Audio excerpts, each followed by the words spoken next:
What is going on? Hello. We are back. It is welcome to season 2, episode 1 of the Merce and Nurse Show. We're back. We were just talking. We're back. It's been a year at our jobs and we're back, people. And I told my son I was going to do a shout out to Officer Ramirez. He questions me why we haven't done this. So I want to make sure Ramirez is for you. I told him we had one person listening to us, so let's start it again. Well, dude, I mean, like we've even at work, some people like one of the nurse practitioners like, hey, when are you gonna do another podcast? Hey, do they want to sponsor? Dude, it's been a hot minute since we've done one. I know Time really goes by fast, right? Last one was back in November, December. Yes, it has been a crazy ride 6 for months. all of us. Yeah. Well, I know. I mean, our schedules has just been all over the place. Yeah. You with your job, at least you have a pretty much set schedule. Yeah, but with you, I know you work the crazy hours. Everything. Yeah. It's everything. Like 1 week I'll be doing Monday, Tuesdays, Yeah. and then the weekend, other week is be weekend, not this day. Hey, 3 days now, 4 days there. I'm like, okay, guys. Like, And especially you get out at 7 one time, 10 p.m., 11, midnight. yeah. It's crazy. It's crazy. Well, these past couple of days, it's just been a past week actually. It's just been really packed and crazy at the ER. I remember one day I was working on our south side. And we've had Shout out. It sounds like we're like in a bad neighborhood.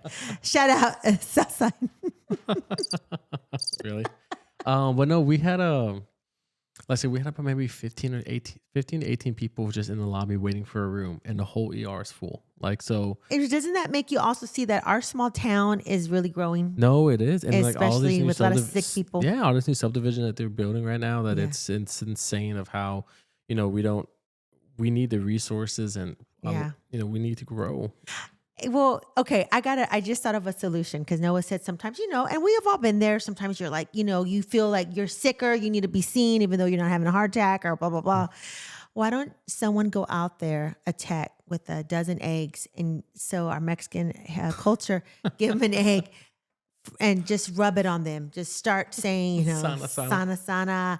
And, hey, maybe they just have the eye, maybe from somebody. Oh gosh. Well, but it's funny because once we started getting through pushing people out, what hurts us a lot is whenever we have admits, right? People who need to stay in the hospital for continuous treatments and whatnot.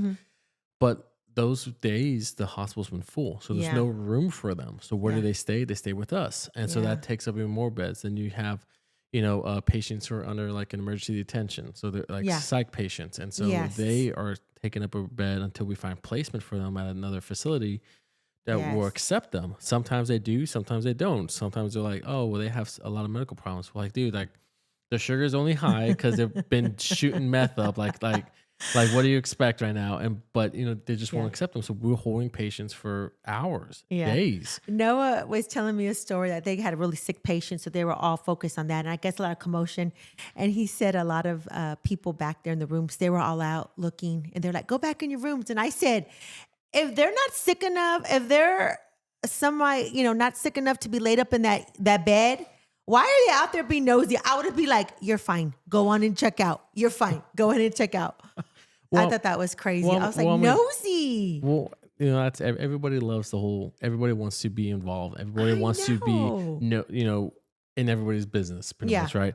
And, but to that person who's coming to the facility, in their mind, they need to be seen and they're sicker. They're sicker out of all the sickest, right? Well, I think that's why, we talk about triage, right? When they come into the front doors, they get recepted, and then now they put them into triage, and the triage nurse has a very hard position because they have to decide based off their quick assessments where they should put them. Very, very sick or not that sick. And then that depends on where we go.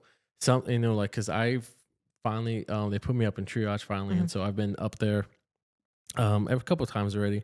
But I had a really full day of being up there. Yeah. And, you see everything. And so you have to use your clinical judgment and be like, hey, this person needs to come back now. Like, I need a room for this patient. Or versus this one could wait in the lobby for a little bit. So if someone gives you a gift card, that's not going to like to Chili's. That's illegal. Okay. That's illegal. So if someone slips you a 20 with a Route 44 Sonic when you're really thirsty, okay. Like, so that doesn't matter. Thanks for the drink, but no, you're gonna go sit in the lobby. But like it gets so backed up sometimes that we have people who coming in for what we see all the time. Flu-like symptoms, right? Yeah. Upper respiratory infection. They're like, oh my gosh, I need to see a doctor. Yeah. I feel like crap. You're like, okay, well, in your mind, you're like, you're not gonna die from this. Yes. But then we have chest pains come back. Yes. You try and triage them, and you need to do a quick assessment, do an EKG, make sure they're not having a true heart attack going on right now. Mm-hmm. And if they are, then yes, you got to find a room. But if not, hey, go sit in the lobby. Like we've had people sitting in the lobby who were here for chest pain and shortness of breath. But I mean, and they get mad at us, but we're like, dude, like we have no room. Like where you want to put you in a. Are you like, you're like, I think I know. Were they like, we know how Jesus felt, baby Jesus. There's no room. There's no room. Go to the stable. Well, and so but there was one time that we started lining patients in the hallway. We had like 3 patients in the hallway and one in our 2 extra rooms. Yeah. That are just empty rooms, but that aren't even actual medical rooms. They're just a room, just so we can have somebody to see them. And our charge nurses charge nurse is not supposed to have patients, because they're supposed to be roaming and help anywhere else they can, right? Because sometimes you give a patient who gets really, really sick, and that nurse is stuck in that room for hours trying to stabilize them with the doc. Well, that charge nurse is, they do help out and they go check on that nurse's other 3 patients that they have, right? Yeah. And so, that's how it's supposed to be, because it's supposed to give the charge that freedom to do what they must, right? To spread out. Well, on this one particular day, like the charge was like, hey, I'm taking these 5 patients, and boom, boom, boom, like on the hallway. There's supposed to be small stuff that's not like serious stuff, just so we can help ease some of the, because you have someone here for flu-like symptoms, right? Yeah. You put that, unless it's anthrax. Apparently, we've just found out that anthrax symptoms are flu-like symptoms. Yeah. It's crazy. But I was like, what are the symptoms? We looked it up. We're like, oh, no wonder people die, because you just try to, you think treat yourself at home. Yeah. Well, so they try to take some of these lower acuity cases, put them off to the side, and have the chargers or to do a quick assessments, quick stuff to get them. And just have the doc go, hey, can you just put your eye on him, see what's good, get him out of here, let's go. Yeah. Just because if not, then that person who was next in line takes the next room available. Yeah. Now you have someone who's coming in who's having serious a GI bleed or a chest pain, and they need to actually be there. No, I can see that. So you kind of want to have them to kind of like they say it is the flu. Okay, here's your script, and that's the whole purpose of our south side, right? Yeah. Our south side of the ER, which is supposed to be lower acuity side. So we don't take up the big rooms for just simple stuff like a cut to your hand, flu-like symptoms, stuff, a rash to a reaction to something. You want to save those rooms as much as you can, because you never know when something big's going to come through. And we say that, but it's like they say, you prepare for the worst, but you hope for the best, right? Yeah.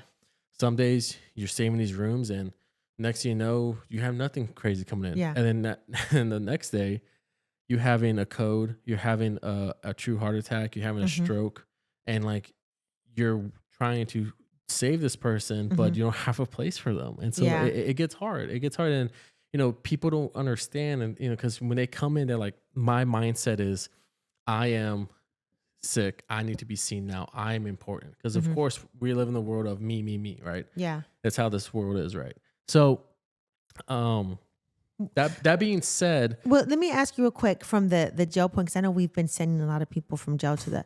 Do they have to wait, or is it because when they go in shackles, y'all put them in a room already? I'm just curious. We don't let them go in the lobby. Period. We have one. They're like, give me Bobby pin. Give me Bobby pin. No, we have a room that. For them to just sit. That we put them off to the side. Okay, I was just curious. I was like, where? But that doesn't mean they get seen. No, that's If what I'm they, saying. But yeah, I'm just saying, do if they're they? there Yeah. for like like jail clearance, Yeah. like Yeah, like they have a like what that means is like if they get arrested on the outside and they say the cops chase them, they fall and they say I broke my rib or my yeah, head hurts, y'all yeah, clear them. we put them in a room. We have to clear them, but it's funny you bring it up because a couple maybe like a week or two ago, we had one come through for needed jail clearance, and they're sitting right where we're the nurse's station. There's a Yeah. little cubby in this corner of a chair and like a vital sign machine, and he was sitting there, right, and so he was drunk and he was Yeah. talking crap to everybody that's walking by, and so it's maybe like 2 hours in, 3 hours in already. And this is one of the days that we had about 15 people in the lobby. It was Yeah. very packed. We were holding. I had a trauma in my backside because there was no room. There's Yeah. no room anywhere. So my charge was like, hey man, I have this patient coming in, fall, broken hip, Yeah. broken femur, and which classifies as a trauma patient, right? So there's a whole lot of stuff you have to do for that patient. So you're like, hey, I need them back here. So that's fine. I put him over here. I'll take him. Doing all my stuff, legs all twisted outwards and shortened on one side. So I mean, it's you can just I look, it's bet, broke, yeah. right? And the And- inmate's like, I'm innocent. No, well, so anyway, so we're dealing with this guy, doing all his stuff, make sure he's stable. We're gonna wait to get him to a room. Yeah. So we have no beds back there, and so the guys right here, and then I mean we had a septic patient. We had one who had a GI bleed. It was the south side, like I said, supposed to be for Yeah. low acuity, but it Yeah. was just so packed that they were throwing anybody who had a bed. And Yeah. so I mean, yes, we're all still ER nurses. We can do Yeah. everything. It's just it's harder back there because they're out of sight. So Yeah. sometimes they get out of mind. That's what's very dangerous too. So, but with us, we're supposed to what you call it?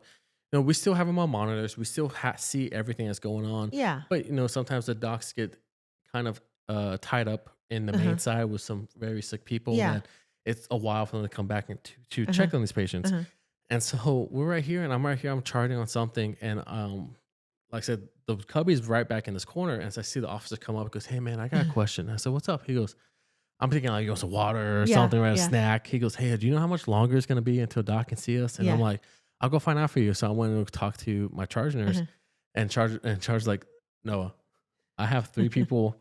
Right now who are trying to fly out of here. Like, it is bad. Yeah. He goes, the doc cannot be over there. He Yeah. goes, just let him know, like, we're trying as best as we can. But right now, he's seeing people by acuity Yeah. And he's level. not He's not priority. Yeah. He isn't. He's a Yeah. jail clearance. And so, and so I go tell the officer, it was a trooper. He was like, "Oh, damn, I gotta be here longer." I'm like, "Yeah, man, I'm sorry."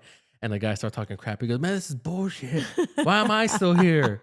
I said, let me get out of here. Yeah, I'm closing my eyes. I can just hear him already when he's in jail with me. And I'm just right there, just charting. I'm like, patient asking why the hell is he here longer?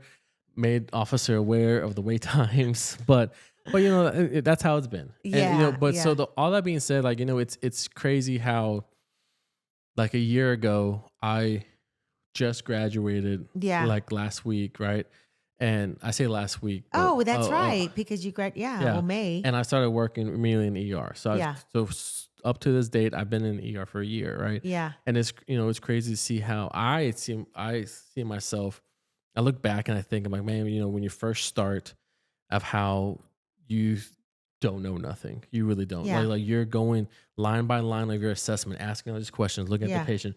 But now it's to a point to where I don't use my computer because the assessment's already in my mind. I know what I'm looking for, and I just go in, talk, ask my questions, do my assessment, see what's going on, and then that's it. I go back, talk to the doc, say, "Hey, can I?" And that's what I love about working. And I heard this one statement that said it was from a doc. It's a quote. I'm gonna butcher the quote, but it was he was a doc up in like Memphis, Tennessee, or something. He said, "I don't think people realize how much us doctors, rely on these patients. Because, docs are coming in once, maybe twice a day, doing a quick assessment, writing orders, and that's it. But that nurse is there all the time, constantly looking for these changes, good or bad, and keeping us notified." He goes, and he was like, "I rely on the nurses' assessments a lot. I do." He goes, because, you see so many patients and it's only just you can miss something, where everyone's human, right?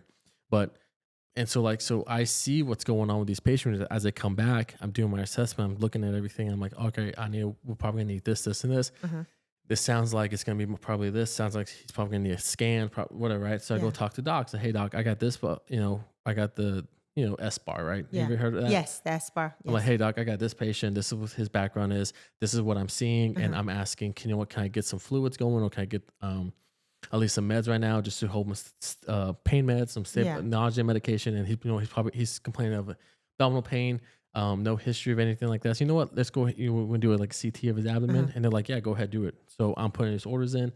I'm getting all this stuff going for this patient. Yeah. So by the time doc's finally making his way around to that patient, everything's already back. So he can look at it and determine, you know what, it's probably this, or you know what, you may need to get admitted, or a little bit more further stuff. So you're already doing all the legwork for him. Pretty much, yeah. Yeah. And so that's how that's what makes it flow a little bit easier. But it's hard at times on those patients where you like sometimes you get those cases where you're like, I don't even know what the heck's going on. Like none of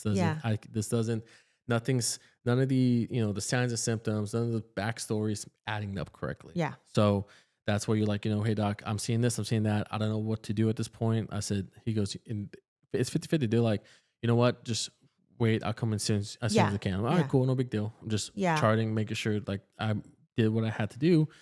While versus docs, because they know a whole lot more about medical diseases than we do. And that's what they train for. That's what they've gone to school for. So whatever sounds weird to me, to him, he's like, oh, you know what? That actually sounds like this right here. And I'm like, oh, and then you learn something there. You're like, oh, now I know a different way of looking at the situation, different way of looking at the disease process and what to look for, right?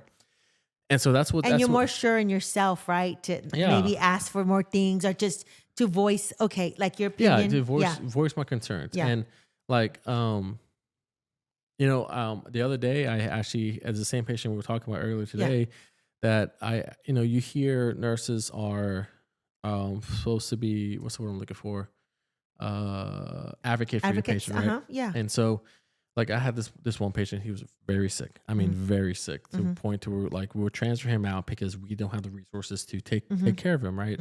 He has cancer, and it's spreading, and his tumor cells are breaking apart. So releasing all this electrolytes in his system. It's a hot mess. He was just a really sick man, right? When and when I first saw him, I was like, and my first thought immediately when they brought him back to my room, I was like, this guy's gonna be my problem child today, right?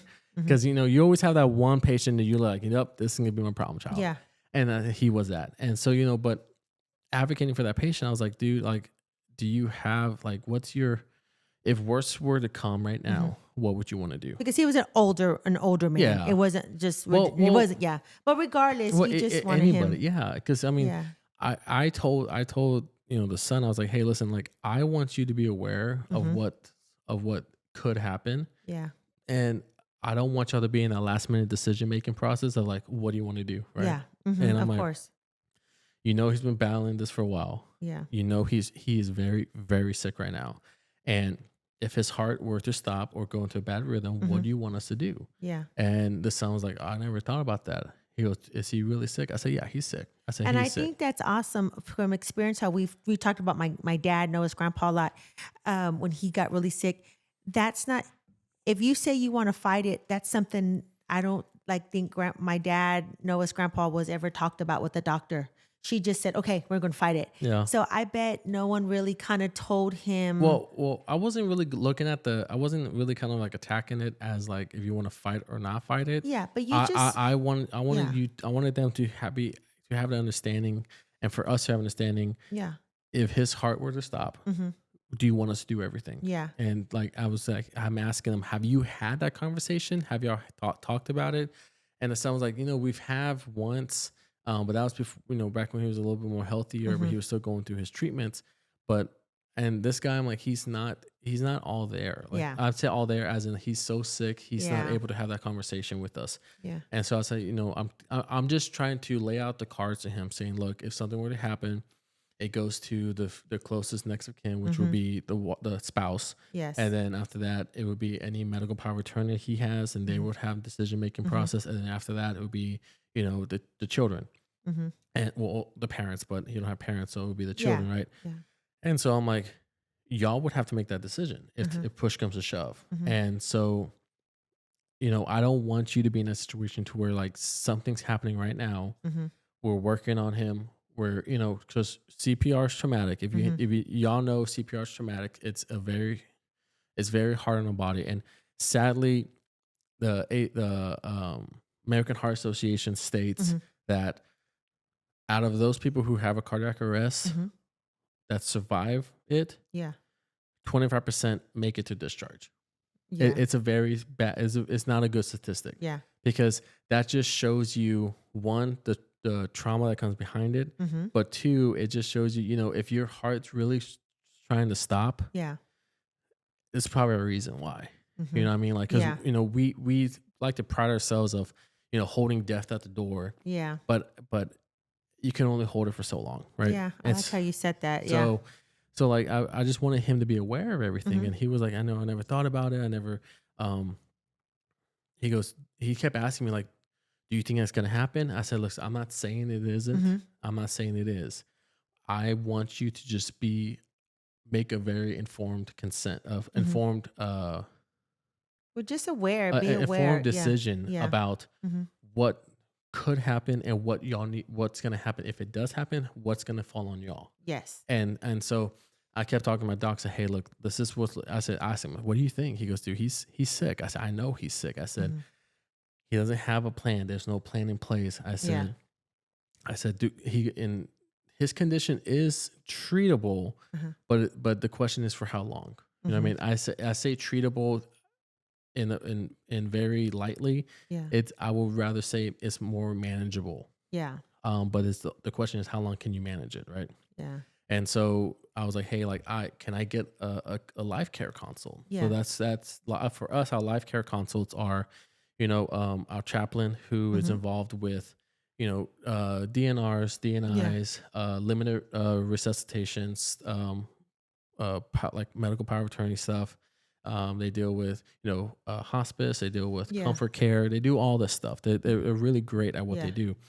And I was telling him this, and he goes, "Yeah, go ahead and do it." And so, I advocate for this patient to have this consult. Yes. Yeah. And so, getting it set up, I talked to the son. I was like, "Hey, look, I got this involved for y'all," Mhm. and he was immediately like, "Why, is something happening?" I said, "No, no, no, no." I said, "No, Yeah. I told him all over again. I want you to have this consult. They're not gonna say yes or no, sign here, sign there. Yeah. They're not doing that. They can if you want." Yes. But the biggest thing is their job is to give you everything laid out. They want to Yes. tell you everything from the good, everything from the bad, and let y'all have it Yeah. so Just y'all can make information. Be informative. informed decision. Yeah. And he was like, I really appreciate this. And he started getting worse towards the end of the Mhm. day until finally until transport got there to take Yeah. him to the hospital. I mean to the big hospital, because we don't just have the resources, right? Yeah. Um and so he got to a point to where we're stopping some medications to start blood pressure medication because we can't get his blood pressure up. So I mean, Mhm. he's declining pretty fast. Mhm. When he came in, it wasn't like that. When he's leaving, he's declining fast. Yeah. And so I just made the son aware that hey, when he gets to the other hospital, into the ICU, Yeah. they're gonna have this conversation with you.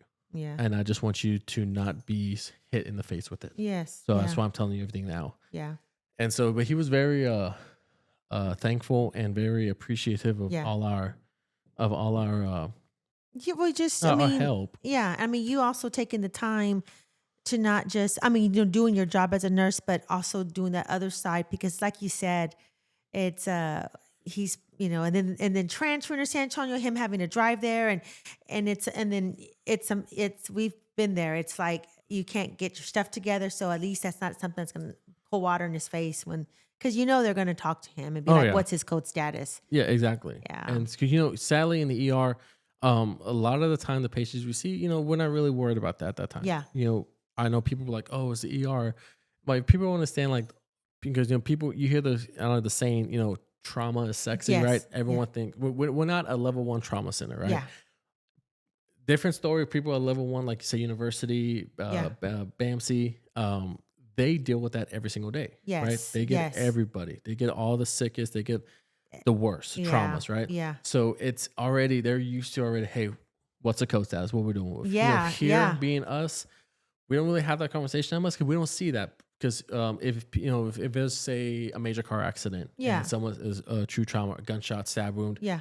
they don't even stop at us. They just bypass us and go Yes. straight to the level 1 centers.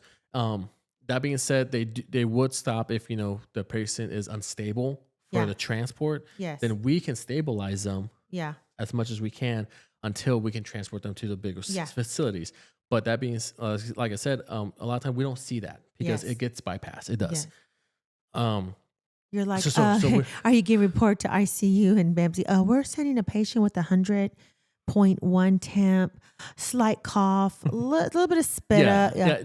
They would just laugh at us. They were like, they were just saying, you know what, just take them somewhere else. They're like, that's cute. That's cute. But yeah, so I'm like, that Yeah. being said, like, this, the way that all these disease processes work, and the way that like they say, the more you do it, the experience is what matters. Yes. Right? Yeah. And so now seeing all of that, Yeah. from beginning to now, Uh-huh. there's more of a confidence there's more of a confidence that I am very confident in my decisions and my Yeah. assessments. Yes. So where I can say, hey, this is what I'm seeing. And I instead of like, ooh, I don't know, doc, what do you want to do? Instead of like asking and waiting, I can be more proactive and get the ball rolling. Yes, Pretty much. yeah. Right. But that's how it's been so far. Uh-huh. I know since the last time we've talked, since the last time we've seen each other, since the Yeah. last time we've actually done this, Uh-huh. it's all been just a building of learning, a building of confidence, a Yeah. building of getting to where I'm actually comfortable, very comfortable doing my job, right? Yeah. Very comfortable to give me any patient, Uh-huh. I'll deal with them, right? That being said, I don't want no peds, I don't want no babies, that stuff. Yeah. I don't want to mess with that because Yeah. I give the props to those nurses who are like the peds nurses, Yeah. the baby nurses, Yeah. because guys, that's just a very scary position, being in a position with those Yeah. kids. Right. Because Especially when you administer meds, and then you have high charged parents that are just also can make that situation worse. Point, at that point, you're not just the patient's nurse. You're The also family's nursing nurse. for the family too. Yeah. But that being said, there are those older parents that the kids, older patients and the kids are always right there. Yeah. What's going to happen? Why aren't you doing this? Why aren't you doing that? And Yeah. you're trying to explain to them like we had a patient come in. Patient was 102. 102, and the what do you call it? The chief complaint was that daughter says the patient is weak, and we're like, And were y'all like, okay? yeah, we're like, was she doing marathons before this? And I'm being funny because I worked in a nursing home, so I totally and can I'm just like, see what people say. and we're not trying to laugh at it, but we're like, You're like, guys, okay. she's 102. Yeah. Like, surprised she made it this far Yeah, in this world. yeah, because the average age, nowadays It's like it's 80s and 90s, Yeah.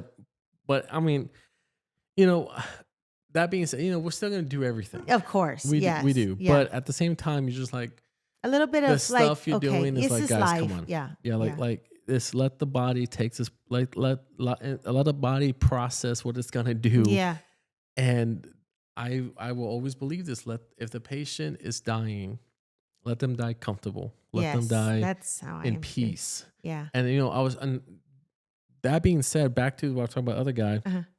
I was telling us, the son asked me, well, what is hospice? What is comfort care? And I was explaining. yeah, I'm like, they don't stop all like the basic treatment, like Yes. his regular meds. Yeah. They don't do none of that.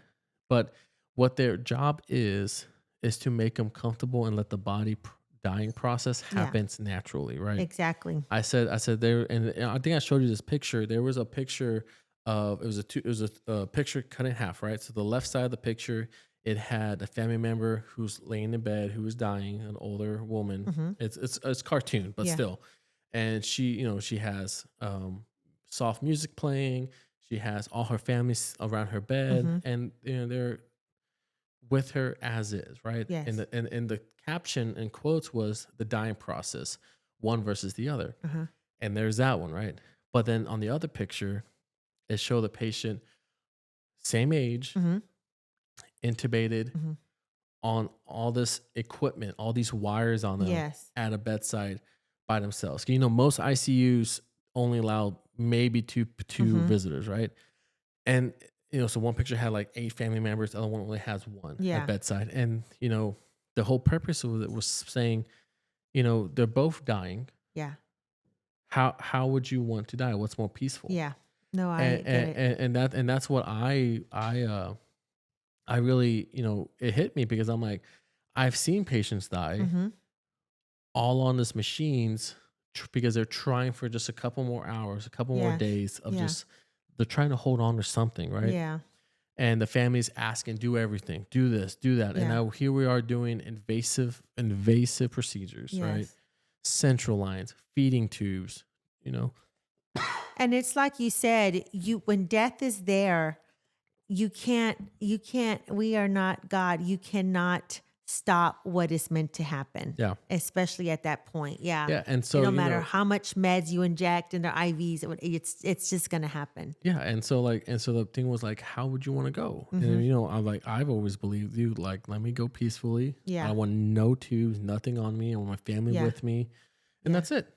It's just nice and easy. And so I was explaining that process to him. I'm like, hey, look, like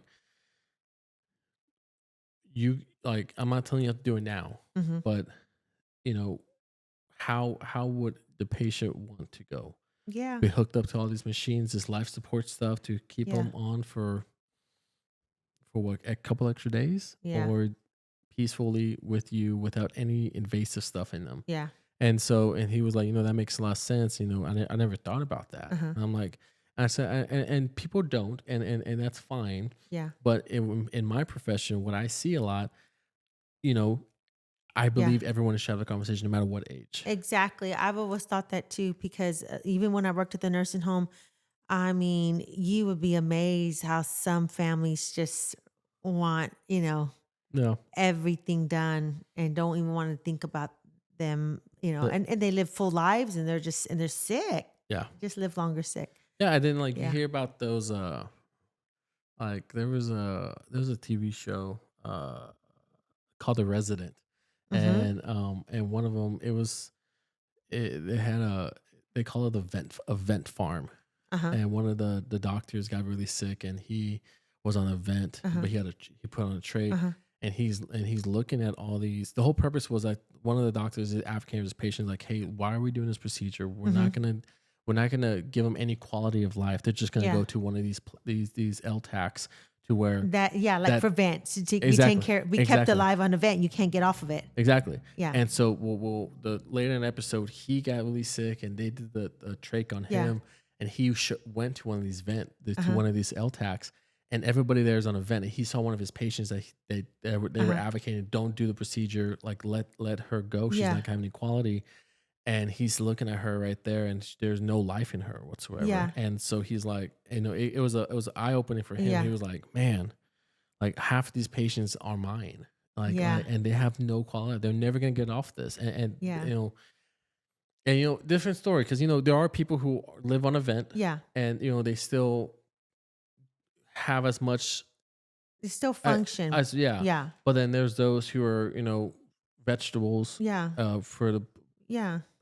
Invalid, less like in a nursing home, but board it's vent worse care. of, Yeah. what's the word I'm looking for better or worse words, I don't know. Worse to the wear, or yeah, I know. Yeah, I know what you're talking about. Yeah. vegetables. Sorry, I know that's politically incorrect, whatever. Yeah. But so what I'm trying There's to just say, no quality of life. They're not going to There get isn't, up. They're not going to yeah. walk. Or they're not even going to be like the wheelchairs, that they can move Yeah. around. They're just, yeah. and so like seeing that, like you see, I mean, I know TV shows will hype and all this stuff to an extreme just to get the viewings and stuff. Yeah. But That's not that how it is stuff's in real life. Yeah. yeah, and but stuff like that is also true. Like some of these people, like they say, "Oh, we made a great save on this patient," but what quality did you give them? Yeah. What quality of life? That Like, is so funny. You said that my husband, Noah's dad, watches this show, and it's kind of. But after working, like I was watching it, and it's basically this girl.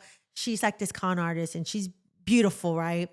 So this cop takes her in for booking, and it's like in Miami, and she's sitting there with you see all the officers, but it's not the booking we have here in Seguin.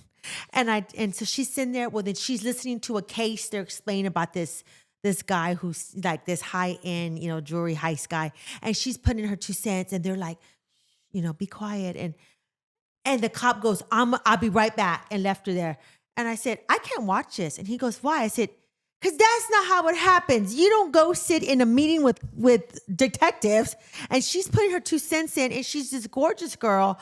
I said, normally they don't have teeth. They're methed out. They got track.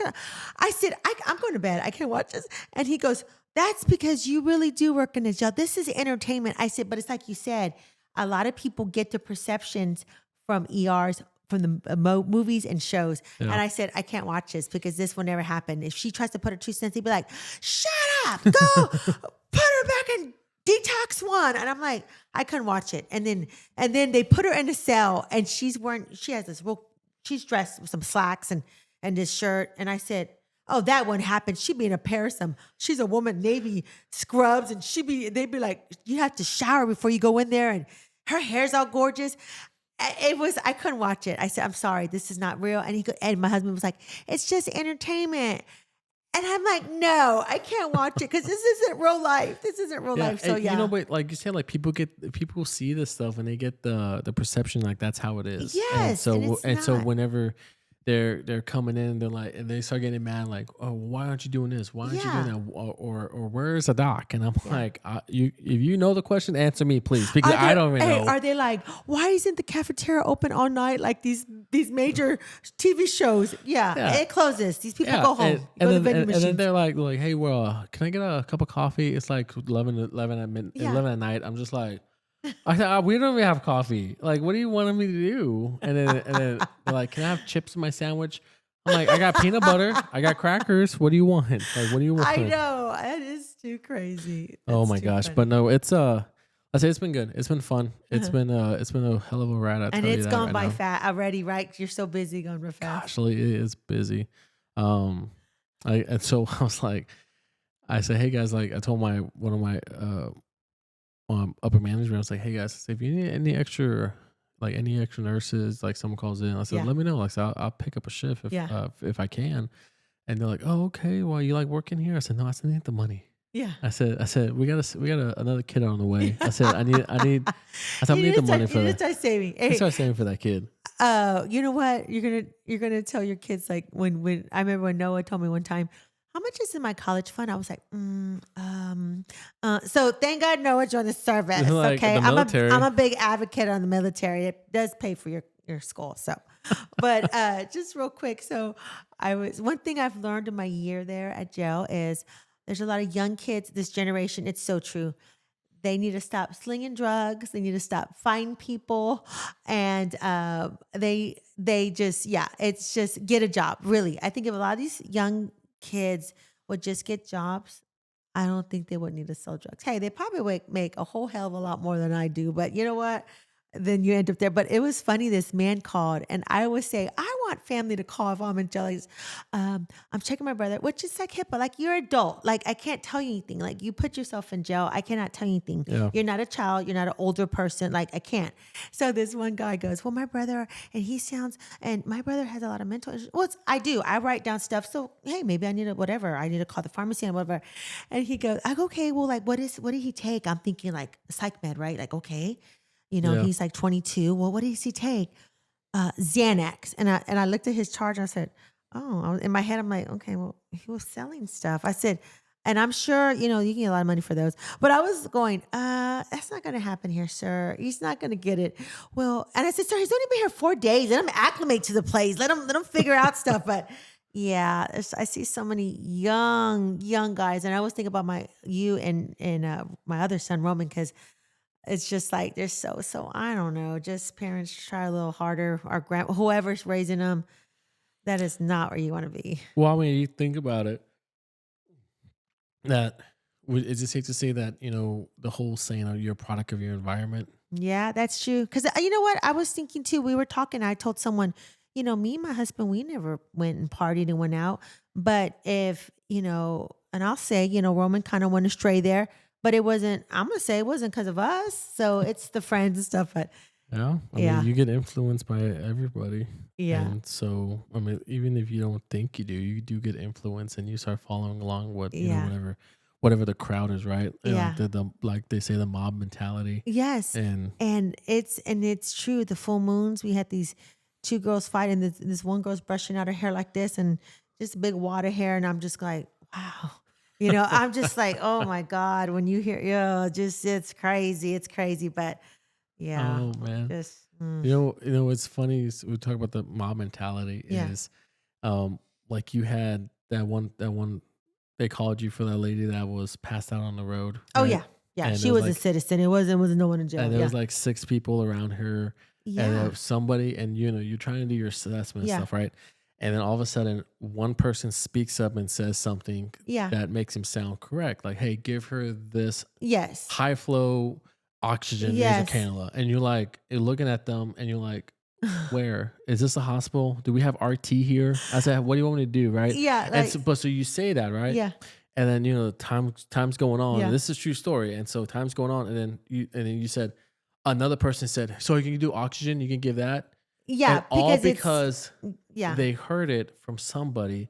So they roll with it. Yeah, even that though the person was stable, the vital signs, Yeah. everything, and talking, no kind of shortness of breath, no Oh. gasping for air. But yeah, and then everyone starts putting in like their 2 their cents. little Like, 2 cents. so Yeah. where's the oxygen at? We're gonna do it like, first off, for dehydration, for heat exhaustion, I've never ever seen an ER where people come in for that and we put on high flow. And Yeah. I'm not calling RT to say, hey, can you come set up the machine so we can get some high flow? because they're not short of. They're just No, it's not an they're oxygen. dehydrated. It's not an oxygen issue.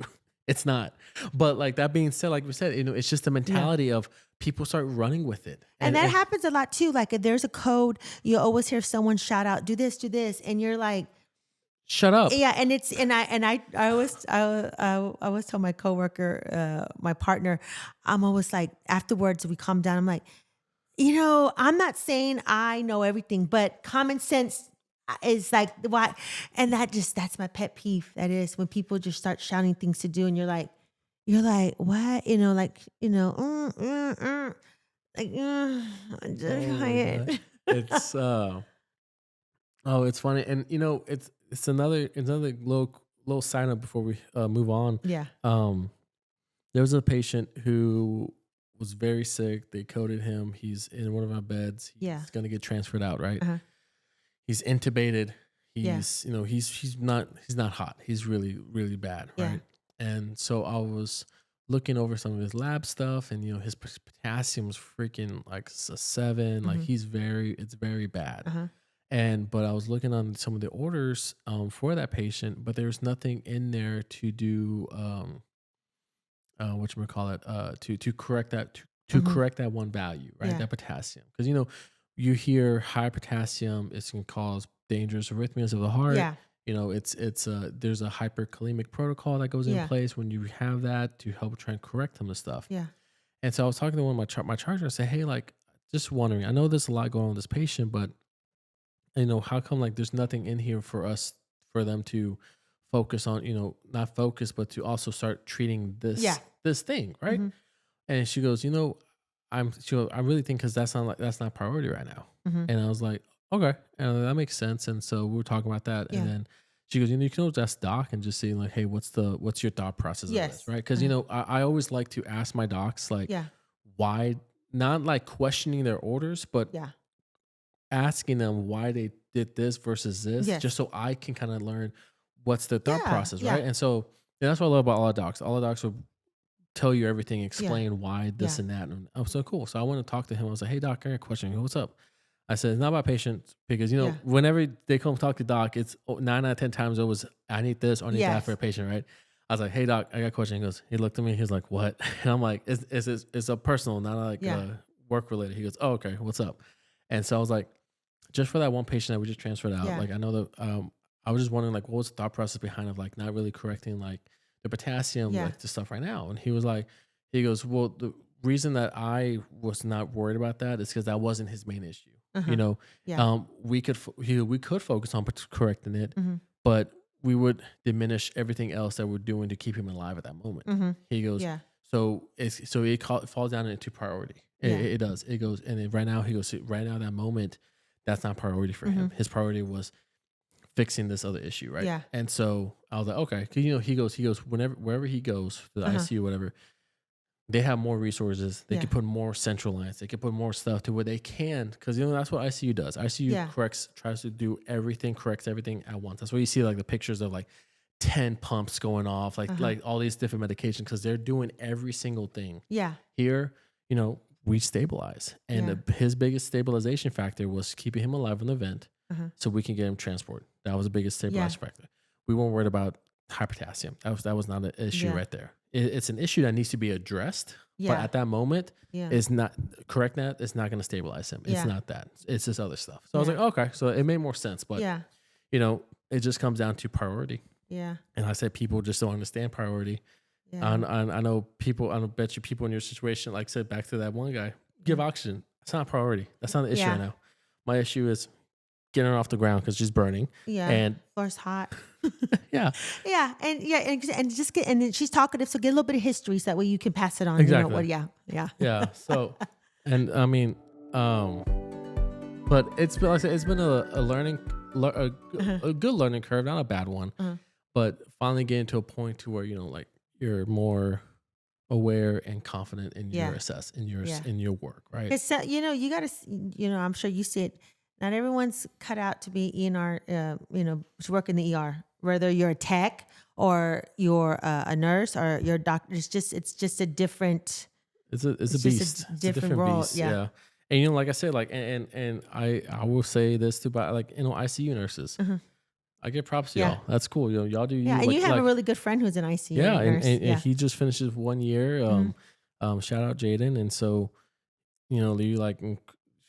It's funny because I remember when we started talking, when he first started there, he was always telling me to do like, it's a lot. Like, oh my gosh, like this patient is very sick and I'm trying what I can to keep him alive. Yeah. But now talking to him, he's like, dude, like I'm more comfortable in what I do. Like it makes much more sense. I understand the disease process. I understand what I'm doing, how it's correcting this issue, which is going to correct that issue, which is going to overall correct the patient. Yeah. You know what I mean? So now he can see it better. It's more, there you go. He sees it so much more clearer now. And so, it's interesting how just 1 year in a certain place, that experience, how much you grow. Yeah. Right. And so, but that being said, like I said, I know we have a lot to talk about, but we're going to save it some more episodes because then we'll hopefully get back on this. Yes, get back on track, this, right? yeah. Just because it's fun. It is. Yes. It's therapeutic for us. So we do have one from KSAT from our local news station here. They're reporting on.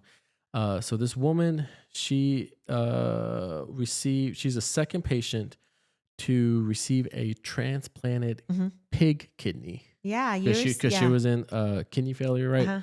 Stage 4. She was on dialysis. For those of you who don't know, dialysis, you get it 3 times a week, sometimes even more. But dialysis acts as the functions of your kidneys. Your kidneys filters out your blood, gets rid of the bad stuff, keeps the good stuff, and you need it to live, right? You need it. Well, when that starts failing, your lab values go all over the place. You start getting sick. Everything else starts taking a hit because of that. So people get dialysis to help with this. But sadly, when you get on dialysis, you stay on dialysis. You don't come off. That's the downfall to this. But so, medical science is always evolving, always more new treatments, more new procedures are being invented and done to try to help prolong or help to give some quality of life to a person who's having disease. And that's the beauty of science. You're always there was researching and trying to see what they can do. Yeah. So they actually they made a gene edited pig to grow this kidney. I guess they already grown a kidney, but to genetically edit this pig so where the kidney can be used for humans.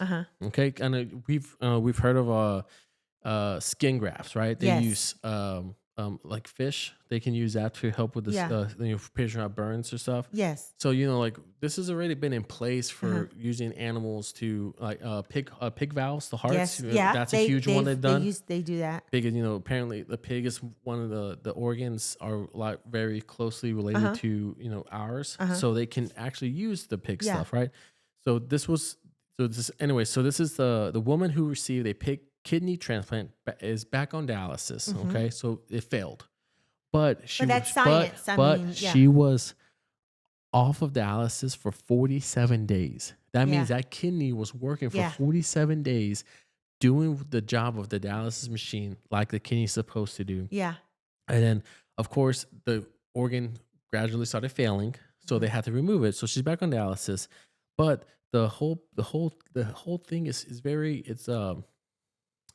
it's very interesting of how, like, we're coming to that place now. Like, I mean, what, 20, 30 years ago, nobody would have even thought of using a pig kidney, an animal organ, into a human to help correct an issue. And to give you a little bit more, quality of life. Yeah. And so we're, it's amazing how it's working now. So it says the kidney lost its function until doctors on longer. The kidney lost function until doctors on longer could justify keeping her on immunosuppression medications. The recent kidney biopsy showed no signs of rejection, but the biggest concern was the experimental animal to human transplant. There was no significant injury from insufficient blood flow, but it further said that they don't believe that it was working enough to be inside a living person for longer than that. So they took it back out because just for the patient's safety. Yeah. But the patient's strength and bravery in this face of adversity inspires and drives us. This is the doc talking. As they continue to pursue the hope and promise of xenotransplantation, which is animal to human transplants. Yeah. And so, who's to say 10 years from? Because you think about it. Yeah. One of the number one organs that is always request, for donation, right, is a kidney. Because so many people are on dialysis. Yeah. Getting a kidney is the one thing to get you off dialysis to give you some form of life back, right? Yeah. And we know one of our family members, he got a kidney, and now everything's great. Yeah. So he's doing very well. Yeah. Yeah. So that being said, like, it says there are over more than 100,000 people on the U.S. transplant list who needs a kidney. Yeah. Over 100,000 people, but the problem is that there's a shortage of donations, right? Yeah. That's your own battle. That's your own choice if you choose to be a donor, to see if you are a donor. Yeah. But at the same time, if we're able to perfect this, we'll be able to give quality of life for over 100,000 people who need a kidney. You know what I mean? I know that is just kind of, and you see how in the world of medicine and science that it probably will happen in a couple more years. I mean, but it's gonna, like, maybe our children or our grandchildren are gonna see where it's gonna be like a common thing, kind of a common thing, and not you have to wait till someone passes away to get a kidney or do dialysis till you pass away. Or a live organ donor. Yeah. But I was telling Noah, I bet those pigs are like, you ready to take the bacon from us? You ready? I told him, don't like dogs eat the ears, the ears on the skin for the, chicharrones. I said, they're like, good God, let us keep a kid. And then I told Noah, what kind of pig?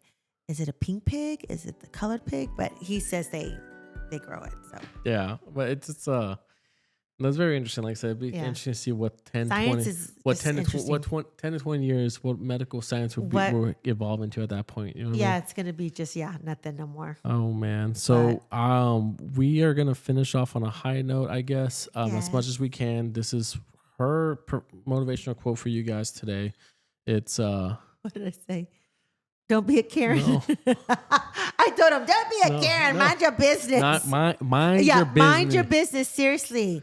Quit getting in everyone's business. I mean, it's not your business. If you don't know these people, don't worry. Worry about your own life. Oh my gosh. About your own home. But I told him that. Mind your business. Well, that being said, that can be very, very helpful in the ER. If we can just tell people to just mind your business. I know, go back to your room. When Noah said that people were out there looking, I'm like, mind your business, people. You're there for you because you're sick, and yet you got enough time to be out the door with your IV supposedly, and you're cold.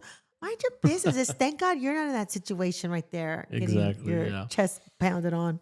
But anyways. Oh man. Yeah. But guys, I want to thank you all for staying with us. I do apologize to you. It's been so long. Life has been crazy, but we're in a point to where everything's stable. We are making progress, making headway into life. My brother's getting married, so we're trying to plan a trip for his bachelor party. I say bachelor, but the whole bridal party. Yeah. And then he's like, hey man, so just find your way over there and stay. I said, are we gonna stay in same rooms or and we'll meet. He's gonna meet. I said, so what's the point? I said, what's the point? So am I just gonna go be by myself? I'm like, oh hey guys, where we meeting at? And here I am. I told my husband, I was like, nobody told me. Well, and he was like, huh, okay. And then I said, I'm gonna go too. That's gonna be my vacation. So I'll be there.